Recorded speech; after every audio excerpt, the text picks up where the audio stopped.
Hello guys, welcome back to my YouTube channel. Yeah, I know it's been a minute, but yeah, I'm back now. So this is gonna serve like a reminder to everything I've covered on this channel. But I want us to focus on how to trade a downtrend. Understand? So on this video, I'll be covering that. Okay.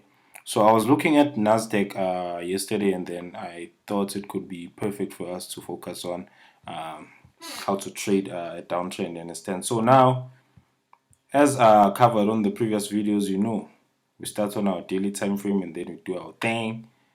We do our thing, and then we mark our supports and resistance levels. Understand? And then, okay, let me zoom out a bit so I can find more reference points. So yeah, that's what we do. And then after marking our supports and resistance levels, we try to understand where price is currently at.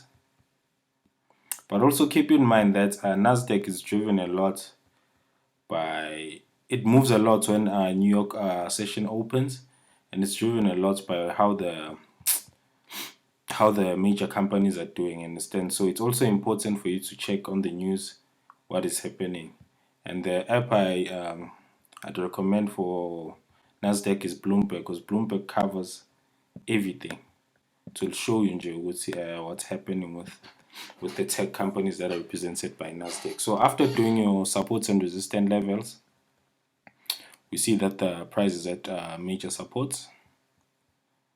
Okay, and then if you want clarification on all these steps that I'm about to take with you guys, I suggest that you go back to my previous videos, and then you'll understand why I'm doing the certain things that I'm doing here. Understand? So after all that,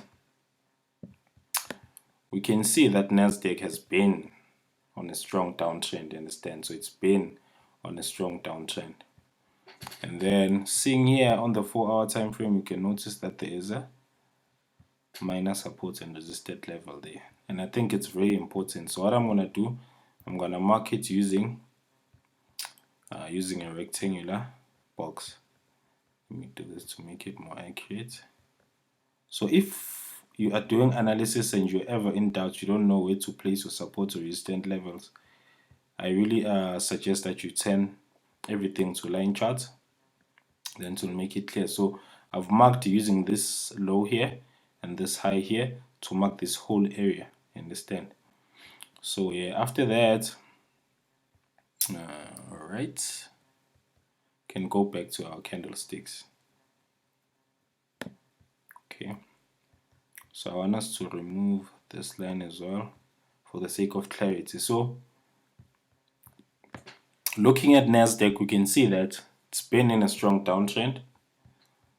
It's been in a strong downtrend. How do you know it's a downtrend? Because we see it as lower lows and lower highs. Understand? So now on our 4-hour time frame, this is where we try to identify the direction of the trend. Understand? So now, as you can see here, we have a strong downtrend. Okay, so all the other lines don't really matter at this point because we are focusing on where price is currently at.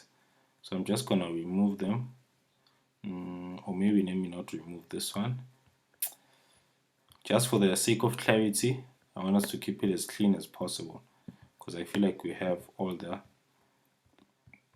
data we need on this NASDAQ. Understand? So now, firstly, what I want you to notice is that we are in a strong downtrend.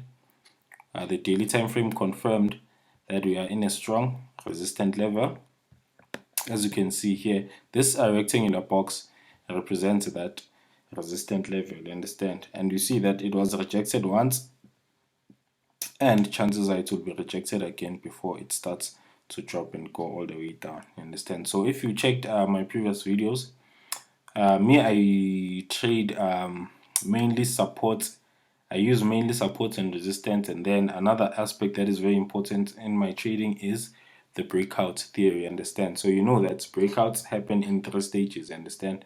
So here, what I'm anticipating, since it's a downtrend on the 4-hour time frame and on the daily time frame, it shows that there is still a lot of selling pressure. we are gonna trade with the trend. So we'll be looking for a lot of selling pressure on the daily time frame, and the downtrend is still being maintained. So that means we'll be looking for selling opportunities on the downtrend.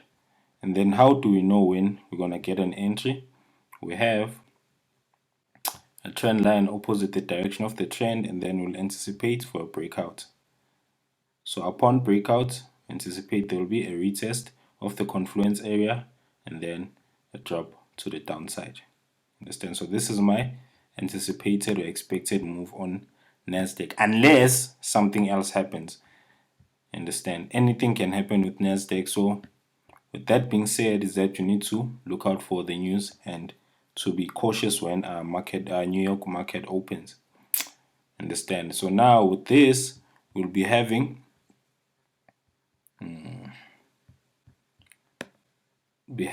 our stop loss slightly above the confluence area. If there is a move above this confluence area, then this trade will be invalid. If something like this happens, then you find that it trades above the confluence area, then this trade for a short position will be invalid. So now we'll be anticipating for a breakout to happen, a retest of the confluence area, and then a continuation to the downside. Understand? I know that a lot of people struggle to see selling opportunities, but it all boils down to practice. Because forex is not like the retail industry where you need to buy something before you sell it. So I feel like a lot of people struggle because they view trading as like it's not like retail. Understand? So you don't need to buy something before you can sell it. Here you can sell without buying first. Understand? Because I was in a conversation with someone and then they brought that up to me, and then yeah, no, forex is not like a retail. So yeah, I hope this helps. But yeah, I'll drop another video explaining the downtrend in detail on how to trade the downtrend. But essentially, yeah, we're just waiting for the breakout to happen and then pull back and then a continuation to the downside. I hope this helps. Let's have a profitable week. Sharp.